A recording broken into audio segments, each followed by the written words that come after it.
murid yërët ba tax Cheikh Moustapha Ndiagne Mbacké moo ko ñaanal takkusaan baqiya nañ ko laatal la xew keroog waaw kay asalaamaaleykum mbokki àddina asalaamaaleykum mbokki réew mi mbokk yi ni topp ci seen bii di Gueweul Noble TV comme niñ ko baaxoo di defee waaye tey jii ñoo ngi fi ci màggalu Ndiané waaye bërëb bi ñu taxaw tey mooy bërëbu Serigne Mbacké Soxna Lo mu mel ni bi ñu xëyee ba léegi mbokki taalibe yëpp ku nekk yaa ngi fi di berndew mu mel ni Serigne Cheikh ak Serigne mi nga xam tey mooy kilifa ak Serigne Cheikh ak Serigne Khadim mbokki Serigne Cheikh wax nañ muy mbokki safoor si wax nañ ci màggal gi taxaw gi leen Serigne Cheikh taxaw lu am solo waaye Serigne Khadim Ndiaye it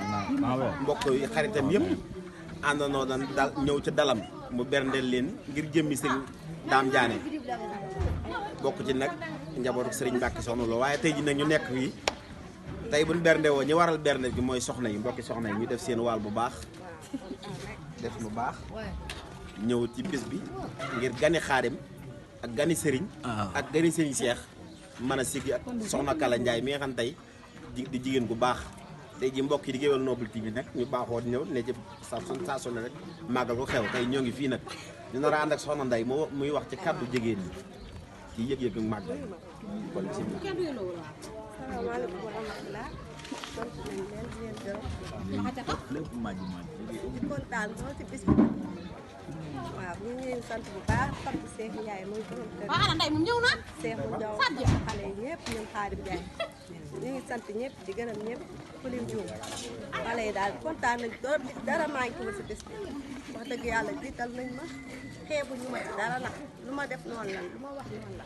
maa ngi ñaan ci barke Serigne Fall bu déwénee luñ mel rek bu déwénee yàlla ñu mel na ko kontaan naa trop suñu Khadim Ndiaye mi maa ngi koy ñaanal soxna bu baax te maa ngi koy dogloo ci borom Ndiané barke Seydina Mohamed kontaan naa trop di sant soxna yëpp bàyyiwuma kenn Fatou Ndiaye maami Khady Ndiaye Ndeye Ndiaye mi borom kër gi ak Cheikh mi mu ndaw mee na nga xam ne bañu lu ma dara waaw lu ma nekk rek ñu nekk ak sama mag ju baax yi maa ngi koy ñaanal lu man rek bu déwénee yàlla na mën lu ko ëpp barke Seydina Mohamed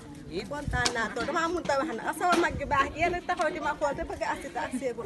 kontaan naa trop ci bu laa mag baax waa Sénégal maa ngi nuyu ñëpp góor ak jigéen mag ak ndaw siyaare ci bis bii ku fi teew ku ne di ñaan suñu borom defal lu ci ay xéwal te yàlla bu ko kenn tardé déwén ci kattanu yàlla ak yërmandeem ak bu baaxam barke Seydina Muhammad sallallahu di ñaanal sama baay bu baax be Serigne Cheikh Ndiaye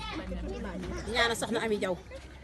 di ñaanal suñu famille bi yëpp nag ak jullit yëpp murid yëpp taalibe yëpp képp ko yaakaar Serigne Touba